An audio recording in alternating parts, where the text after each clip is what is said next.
आणि असं चोळताना म्हणजे असं ते मी बैल हा आणि डॉक्टर असे होते. मग डॉक्टरांना म्हणलं डॉक्टर काही फरक पडत ना, मी एक बैल घेऊन घरी जातो. घरी जातो म्हटलं तर त्यांना अंगठा असा लावला, त्यांची बोट जी आहे ही पाठीमाग गेली असं धरून उठली. आणि तसं उठताना त्यांचं लक्ष माझ्याकडे होतं आणि माझं डॉक्टरांच्याकडे बैलाकडे. त्यावेळी बैलांना असा मेटा मोडला ही बसायला.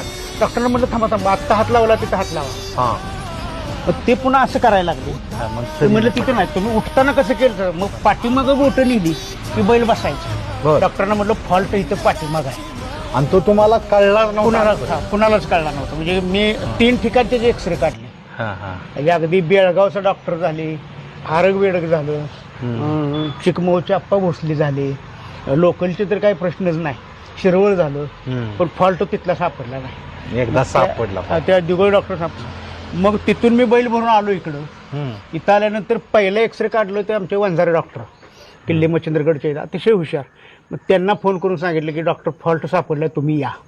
मग ते आल्यानंतर कुठं फॉल्ट आहे तर म्हटलं डाव्या पायाचे तिथं. ते पुन्हा पाय बघायला लागले. म्हणले कुठं पायाला हात लावल्यानंतर पाय बैल बसतो वगैरे मला म्हणायला लागले.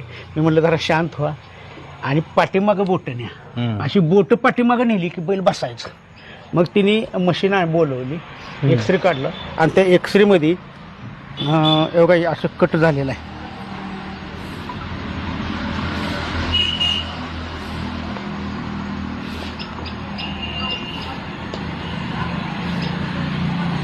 अरे बापरे, हे कट झालेलं. अरे बापरे.